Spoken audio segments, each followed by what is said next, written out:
Shalom saudaraku yang dikasihi dalam Tuhan Yesus Kristus. Merupakan sukacita yang besar ketika saya dapat menjumpai saudara hari ini. Hari ini hari terakhir di sepanjang tahun 2023. Apapun yang pernah terjadi di dalam hidup kita di tahun ini, baik suka, duka, persoalan, masalah, beban, tekanan kehidupan, bahkan berbagai macam rintangan, halangan yang pernah terjadi dalam hidup kita hari ini telah kita lewati. Kita menapaki hari terakhir di sepanjang tahun ini. Untuk itu mari kita berdoa bersama-sama. Bapa yang baik, kami bersyukur ketika kami belum menginjakkan kaki kami, hidup kami di hari terakhir di tahun 2023 ini. Mengingatkan kami betapa Engkau mengasihi, memelihara, menjaga, merawat, melindungi kami. Olehnya kami boleh ada sebagaimana kami ada. Kami datang kepadamu untuk bersyukur betapa Engkau terus memelihara kami, Tuhan. Biarlah kami mau mendengarkan renungan firman Tuhan. Berbicara, berkata-kata, urapi kami sekalian, tidak terkecuali siapapun, apapun, bagaimanapun keberadaan kami. Urapi hamba, menjadikan hamba-Mu alat yang efektif di tangan-Mu bagi seluruh umat-Mu yang hadir hari ini.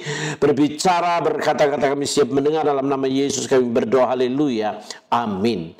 Saudara-saudaraku yang kekasih dalam Tuhan Yesus Kristus, Daniel 10 ayat 19 akan menjadi renungan kita di tahun 2023, hari terakhir ini. Hai engkau yang dikasihi, janganlah takut, sejahteralah engkau, jadilah kuat, ya jadilah kuat. Saudaraku yang kekasih dalam Tuhan Yesus Kristus, kita telah menyadari betapa pemeliharaan Tuhan tidak pernah terlelap. Penjagaannya, dia tidak pernah tertidur bagi kita. Dia merawat kita, memelihara kita dengan luar biasa di tahun ini. Oleh sebab itu, Daniel ingin mengingatkan kita bahwa hai engkau yang dikasihi. Sebuah kesadaran penting untuk kita adalah orang-orang yang dikasihi Tuhan. Orang-orang yang dicintai Tuhan. Dan kasihnya, cintanya bukan kelas abal-abal, kelas teri, kelas sembarangan. Cinta yang murni, cinta yang diberikan dengan kasih mendalam, dengan pengorbanannya di atas salib buat kita. Dia rela berdarah-darah, mati, menderita buat kita, untuk kita sadar, bahwa kita orang-orang yang dikasihi. Kalau kita menyadari bahwa kita dikasih Allah, itulah aset terbesar yang kita miliki. Sekali lagi, itulah aset terbesar yang kita miliki dalam hidup kita. Sehingga tidak ada ruang, seharusnya tidak ada tempat untuk kita berada di dalam sebuah kesusahan, stres, bimbang ragu, kecewa, depresi, putus asa, dan berbagai macam kekecewaan akar pahit di dalam diri kita. Apapun yang terjadi, karena yang membackup kita, yang membacking kita adalah satu pribadi, Allah semesta langit, Allah Abraham, Ishak, dan Yakub, Allah Israel, Allahnya Musa, Allahnya Elia, Allahnya Daud, Allah yang spektakuler, Allah yang supranatural, Allah yang adikodrati, mengasihi kita, orang-orang yang tidak memiliki kekuatan apapun. Bagaimana yang supranatural itu mengasihi kita yang natural. Bagaimana Allah yang ilahi itu mengasihi kita yang insani. Bagaimana Allah yang sangat tidak terbatas itu mengasihi kita, orang-orang yang sangat terbatas. Oleh sebab itu saudara, penyatuan ini mengingatkan kita bahwa Allah mengasihi kita dengan kasih yang kekal. Allah digambarkan sebagai suami, Allah digambarkan sebagai mempelai, kita sebagai kekasihnya. Suami istri itu menjadi satu, menjadi yada, bersekutu, intim, lekat, dan dua menjadi satu, kata Alkitab. Jika suami istri itu berarti kita menyatu dengan kekuatan Allah, sehingga kita bisa berjalan, kita melangkah, dan kesadaran kita harus nyata bahwa kita orang-orang yang dikasih Allah. Alkitab mengatakan barang siapa mengikatkan dirinya dengan Tuhan, menjadi satu roh dengan Dia.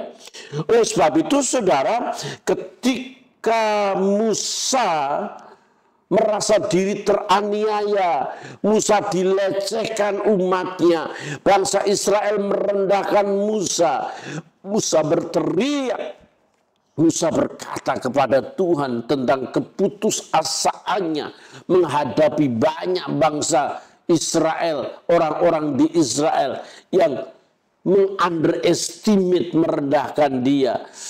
Tetapi Tuhan turun, Tuhan menyatu dengan Musa, dan orang-orang yang melawan Musa seperti Korah, Datan, dan Abiram, mereka menjadi orang-orang yang mengalami malapetaka, mengalami berbagai macam bencana.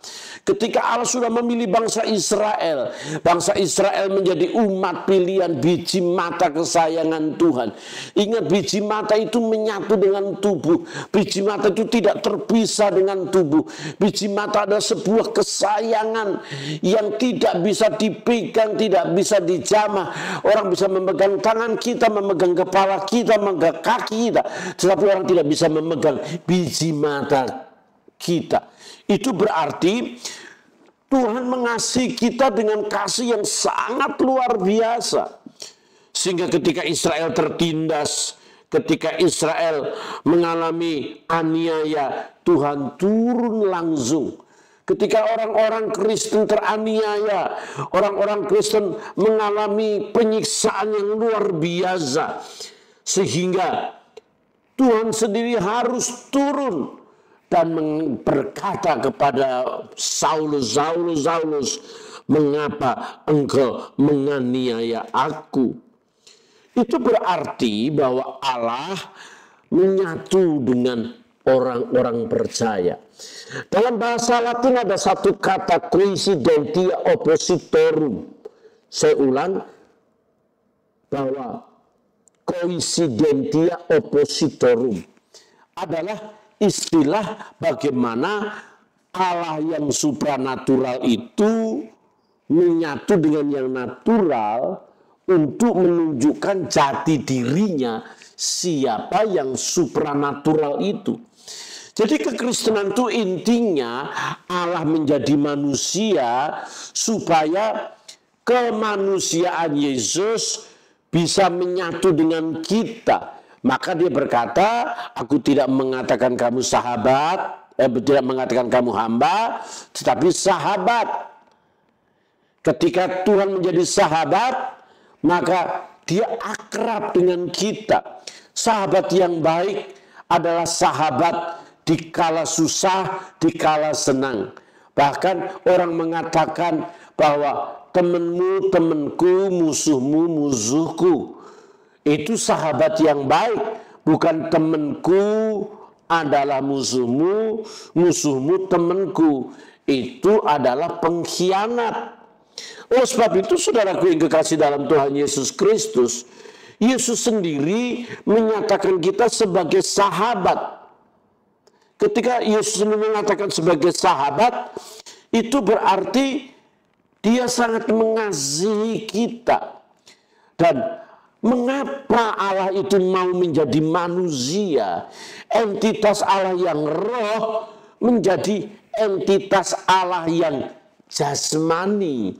Entitas Allah yang physically lahir di kandang domba yang sudah kita peringati bersama-sama. Ya jelas, kalau Allah entitasnya Allah pribadi yang roh, sementara kita entitas manusia yang pribadinya daging, kita tidak akan bakal bisa menyatu dengan entitas roh itu. Karena apa? Karena berbeda entitas, berbeda kepribadian. Tetapi Allah yang roh itu menjelma menjadi manusia, itu sesuatu yang spektakuler. Itu sesuatu yang nuansa supranatural. Tanpa sesuatu yang supranatural, itu adalah tidak terjadi sebuah peristiwa Natal. Oleh sebab itu Natal itu menjadikan kita menyadari betapa Allah mengasihi kita. Alkitab jelas mengatakan ayat yang sudah kita hafal, karena begitu besar kasih Allah akan dunia ini sehingga dia mengasihi kita, memberikan anaknya yang tunggal supaya barang siapa percaya kepadanya tidak binasa melainkan beroleh hidup yang kekal. Jadi kasih Allah itu kepada kita merupakan aset yang terbesar. Kita ini orang-orang bernilai. Kita orang-orang yang berharga. Orang-orang yang punya value. Dan value-nya itu berkelas. Kelas surgawi. Kita ini emas, bukan perunggu atau perak. Karena kalau kita emas, maka sekalipun kita berada di lumpur, kita tetap emas. Kita tidak terkontaminasi, terdegradasi oleh lumpur itu. Emas tetap muncul sebagai emas. Sekalipun kita berada di dalam keadaan dunia yang kacau balau, dunia yang gelap gulita, dunia yang kotor, najis, dunia yang jahat, dunia yang saling membenci, dunia yang saling mengecewakan. Tetapi ketika kita emas, kita tetap bersinar, kita tetap utuh, tidak terkontaminasi. Lumpur itu tidak mungkin masuk ke dalam karena kita ini emas, cukup dibersihkan, cukup disiram air, kita tetap menjadi emas. Saudaraku yang dikasih dalam Tuhan, emas yang bernilai itu adalah emas yang tidak luntur, sekalipun di dalam api. Oleh sebab itu saudaraku yang dikasih dalam Tuhan, kalau saudara emas, jangan pernah takut api. Kalau saudara takut api, berarti saudara bukan emas. Saudara, mari kita merenung di akhir tahun ini. Inilah hari terakhir. Mari kita merenung. Berapa banyak masalah yang menggojlok kita. Berapa banyak persoalan yang sudah menekan kita. Ada orang dihajar oleh Tuhan dengan penyakit. Artinya, diizinkan mengalami penyakit, diizinkan mengalami penderitaan fisik. Mungkin ada yang seminggu, 2 minggu, berbulan-bulan di rumah sakit tidak berdaya. Dia merindukan betapa indahnya ya kalau aku sehat. Betapa enaknya kalau aku segar bugar. Aduh, betapa menyakitkan ketika infus ada di hidung. Ketika saturasi pernapasan kita di bawah 90, kita megap-megap kayak emas koki. Betapa kita mengalami penyakit yang luar biasa, COVID yang hampir-hampir diambang maut. Dan kita merindukan, saya ingin sehat, saya ingin segar. Bahkan ada beberapa di antaranya, mereka yang bernazar berjanji, Tuhan, ketika aku sehat, aku segar bugar. Ketika aku tidak lagi sakit, aku mau setia kepada Tuhan. Aku mau mengasihi, aku mau melayani Tuhan. Realitas yang ada sesudah dia sehat, dia lupa Tuhan. Dia meninggalkan Tuhan, dia tidak mau aktif lagi.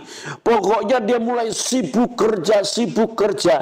Ingat saudaraku yang kekasih, perjalananmu sampai akhir hari ini itu adalah anugerah Tuhan. Tuhan mengingatkan dalam khotbah ini, ketika engkau pernah berjanji kepada Tuhan bahwa engkau telah bernazar ingin mengasihi melayani Tuhan. Hari ini hari terakhir untuk engkau kembali.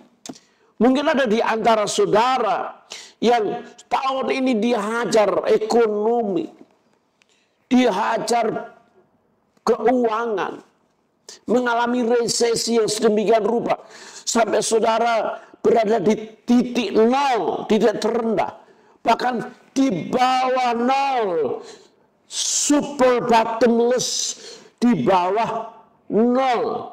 Maka saudaraku yang kekasih dalam Tuhan Yesus Kristus, saudara bisa melewatinya juga, bukan? Bahkan ada beberapa di antaranya dikejar-kejar debt collector.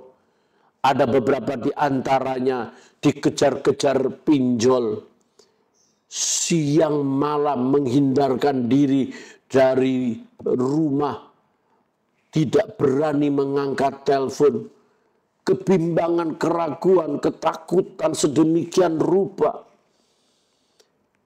Dan kok berjanji kepada Tuhan, Tuhan lepaskan aku dari pinjol, lepaskan aku dari debt collector, lepaskan aku dari kelilit hutang ini, lepaskan aku dari berbagai macam resesi ini. Aku janji Tuhan, kalau aku lepas, aku akan melayani dan mengasihi engkau. Hari ini hari terakhir, bagaimanakah janji saudara ketika saudara sudah dilepaskan oleh Tuhan? Pak Pendeta, sampai sekarang saya juga belum lepas. Tetapi engkau masih hidup kan? Engkau masih bisa bertahan, bukan? Engkau masih bisa menikmati nafas bersama Tuhan, dan Tuhan akan membebaskan engkau. Ada di antara rumah tangga yang dihantam persoalan masalah soal keharmonisan keluarga. Suami istri diambang perceraian. Suaminya begitu egois, istri begitu egois. Maka saudaraku yang kekasih, mereka mengalami kekecewaan, akar pahit. Suami kecewa terhadap istri, istri kecewa terhadap suami, dan itu terjadi di mana-mana. Oleh sebab itu, saudaraku yang kekasih dalam Tuhan Yesus Kristus, saya ingin beritahu sesuatu kepada saudara. Dengarkanlah, kebenaran ini penting. Kalau sampai Allah izinkan engkau melewati sampai saat ini, Allah akan pulihkan engkau. Ada baiknya kalau engkau berkata kepada Tuhan, ketika engkau berjanji, tepati janji itu, tepati nazar itu. Jangan sampai seperti kata pengkhotbah, hai engkau orang yang bodoh, sudah bernazar, tidak mau menepati janji. Sebab itu saudaraku yang dikasih dalam Tuhan, kesadaran betapa kita mengasihi Allah dan Allah mengasihi kita. Kita orang-orang yang dikasihi Tuhan. Sampai kita bisa berdiri di hari terakhir ini. Ini bukan kekuatan saudara. Ini bukan karena kepandaian saudara. Ini bukan karena kekayaan saudara. Ini bukan karena saudara mampu, saudara masih muda, saudara sehat, saudara punya backing di mana-mana. Bukan karena itu. Karena Allah masih memberikan saudara memiliki sebuah kehidupan. Oleh sebab itu saudara, ada kekuatan yang luar biasa. Tidaklah engkau kuat. Saudaraku yang kasih, di Filipina pernah terjadi angin tornado yang luar biasa. Sesudah tornado itu selesai, maka ditemukan satu batang jerami dapat menembus tiang listrik yang dari kayu, seperti kayu jati yang begitu kuat. Itu jerami bisa menembus. Saudara, itu fenomena yang langka dan tidak pernah terjadi. Saudara tahu, selidik punya selidik bahwa jerami itu mengikuti kekuatan tornado sehingga dapat menembus kayu itu. Saudara, ketika kita menyatu dengan Allah, penyatuan Allah itu akan membuat saudara, membuat kita sekalian menjadi orang-orang yang bisa menembus, bisa melewati, dan membuktikan hari ini kita telah melewati hari-hari panjang kita. Saudaraku yang kekasih dalam Tuhan Yesus Kristus, Yosua 1:9 mengatakan, kuatkan dan teguhkan hatimu, jangan kecut dan tawar hati, sebab Tuhan menyertai engkau kemanapun engkau pergi. Saudaraku, memang harus diakui kata-kata ini untuk Yosua. Tetapi saudara, perkataan Tuhan kepada Yosua ini juga berlaku buat kita. Berlakunya bagaimana? Yesus sendiri berkata, aku menyertai engkau. Ya. Paulus mengatakan, hendaklah kamu kuat di dalam kekuatan kuasanya. Dan Alkitab dari Kejadian sampai Wahyu mengajar kita untuk kita tidak takut, kita tidak khawatir, kita tidak gelisah. Kita harus kuat, kita tidak boleh tawar hati. Orang yang tawar hati, orang yang stres, orang yang bimbang, orang yang ragu, dia tidak sedang berada di dalam dimensinya Tuhan. Dia sedang berada di dalam dimensinya diri sendiri. Dia sedang berada di ruangan dia sendiri. Dia lupa, dia tidak keluar dari diri sendiri, tetapi dia hanya berkutat kepada persoalan, masalah, beban, tekanan, ekonomi, kekecewaan. Cobalah keluar. Ketika Yesus berkata bahwa marilah datang kepadaku kamu yang letih, lesu, dan berbeban berat. Datang itu berarti meninggalkan tempat di mana dia harus berdiri. Kalau saya akan pergi ke Sunter, saya harus meninggalkan rumah saya di Gading Gria. Saya tidak bisa memandangi alamat Sunter. Saya tidak bisa melihat sepanjang hari alamat Sunter itu dengan tidak berjalan. Saya tidak perlu melihat alamat itu. Saya sudah tahu tempatnya di mana. Saya tinggal pergi meninggalkan rumah saya di Gading Gria, pergi ke Sunter. Mengapa demikian? Karena dibutuhkan sebuah tindakan.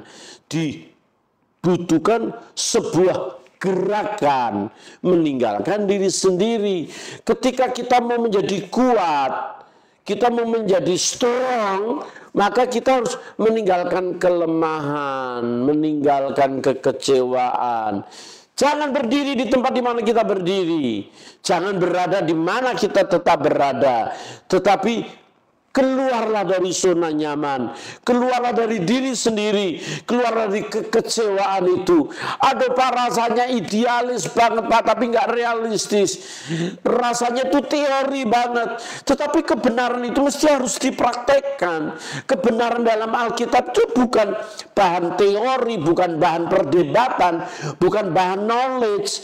Kebenaran firman Tuhan itu dari informasi itu harus dikonfirmasikan kepada Tuhan menjadi sesuatu yang fakta, yang nyata. Ketika saya mau menjadi kuat, maka saya harus meninggalkan kekhawatiran, ketakutan, karena firman-Nya jangan kamu takut, jangan kamu tawar hati, jangan kamu gelisah. Maka kita akan pergi meninggalkan segala sesuatu yang menimpa kita.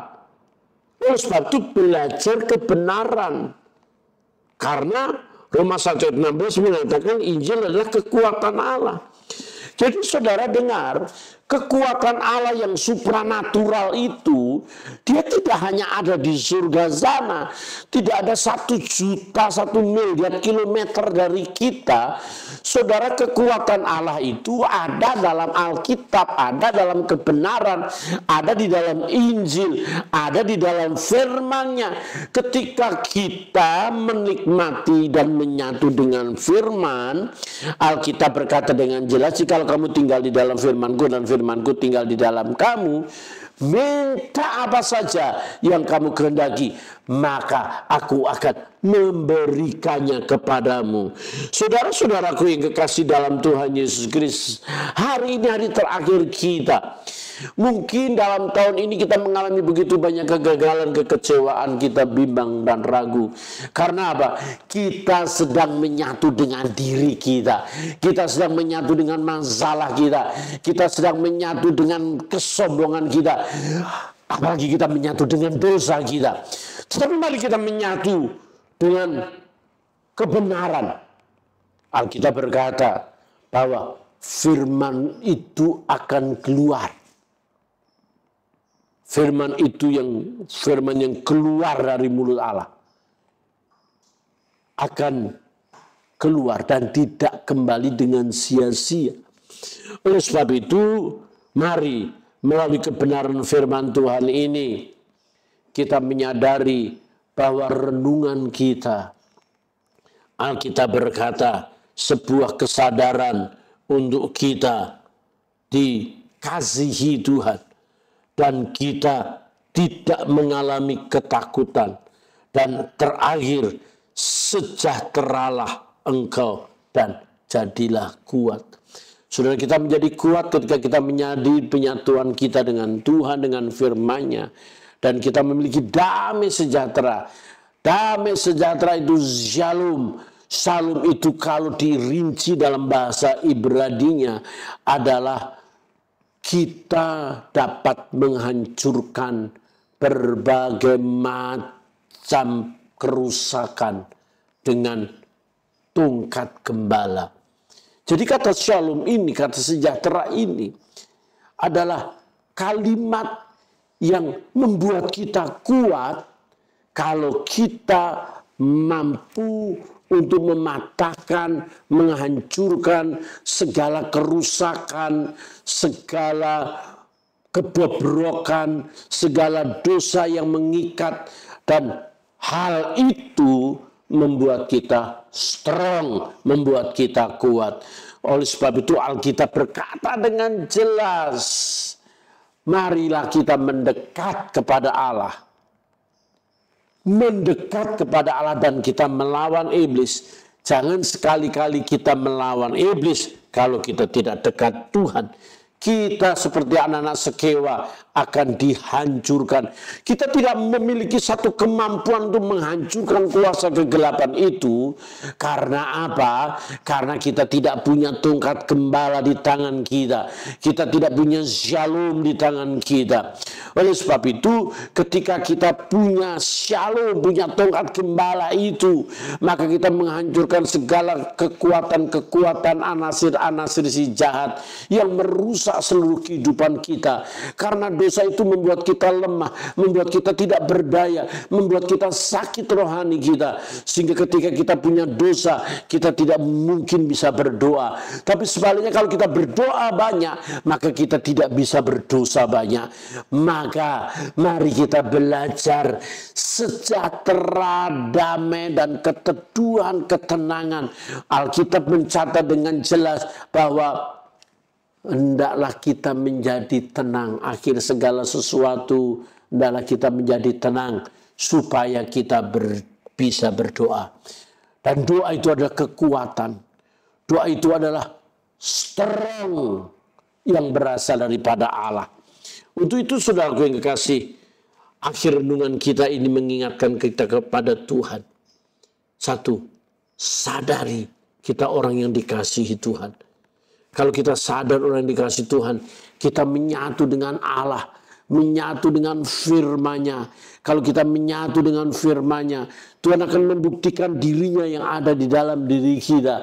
Maka kita bisa mampu menghancurkan segala anasir jahat, segala dosa, segala kekuatan yang merusak segala sesuatunya. Dan kiranya Tuhan memberkati saudara. Selamat tahun baru yang saudara akan tapaki hari esok hari. Hari ini hari terakhir. Mari kita berdoa bersama-sama.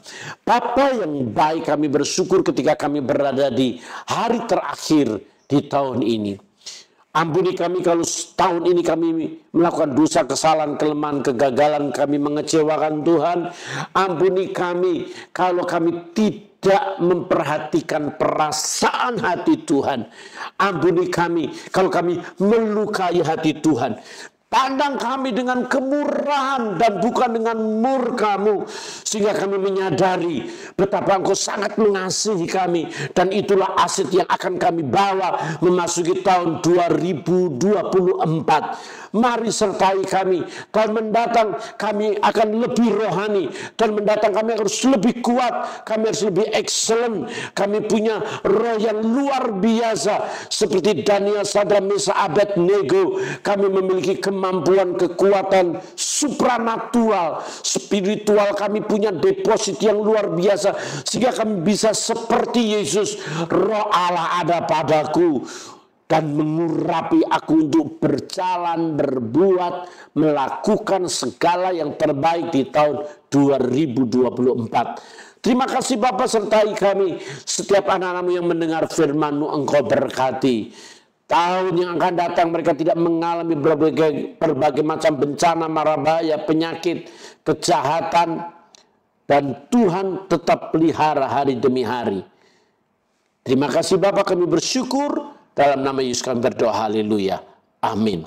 Saudaraku yang kekasih dalam Tuhan, secara pribadi, saya Pendeta Timotius Baktisarono sebagai gembala jemaat Holy Spirit Church mengucapkan selamat tahun baru buat setiap saudara. Tahun yang akan datang, tahun 2024, mari kita berjalan bersama Tuhan. Kita hidup serupa Kristus oleh pimpinan Roh Kudus. Sekali lagi, tahun 2024 kita hidup serupa Kristus oleh pimpinan Roh Kudus. Tuhan memberkati. Shalom. Holy Spirit Church mengucapkan Merry Christmas and Happy New Year. Merry Christmas and Happy New Year. God bless. Tim PW GSKI Holy Spirit mengucapkan